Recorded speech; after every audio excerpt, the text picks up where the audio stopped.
මෙන්න බලා ගන්න වෙන්ඩින් ශ්‍රී ලංකා බඩු.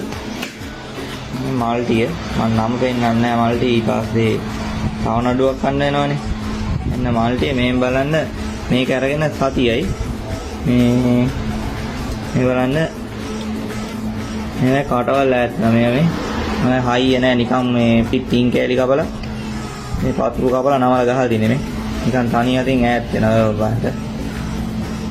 ඉතින් ඔය මිනිස්සු රවට්ටනට මේ කියන්නේ මේ ටින් වල කේකේ විකුණපු ටින් කෑලි අපලා නංගම් එක එහෙම තියෙන. ඉතින් මේ බලන්න මිනිස්සු රවට්ටන තවත් ක්‍රමයක් මේ මල්ටි මේව අරගන්න එපා. මේවා ගිනි ගන්නවා වැඩි කල් යූස් කරන්න බෑ. මොකද මේවා මෙච්චර හයිය ගේජ් එකක් තියෙන මේවා නෙමෙයි. නිකන් අතින් මේව වෙනවා. ඉතින් අතින් නමන්න පුළුවන්. ඉතින් දෙපාරක් ගහනකොට මේක නැමෙනවා. නේ. ඒක නිසා මල්ටියක් ගන්නකොට ටිකක් ප්‍රමිතියක් තියෙන මල්ටියක් අරගන්න.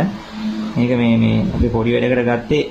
ඉතින් මේ ඒ උනාට ඉතින් ලොකු මුදලක් ගියා මේකත් අරගන්න නිකන් ක්වොලිටි කියලා කියන නිසා ගත්තේ ගලවලා බැලුවාම තමයි මේක අපිට අහුනේ. මේ වගේ මල්ටියක් ගන්නකොට චුට්ටක් කල්පනා කරලා බලන්න.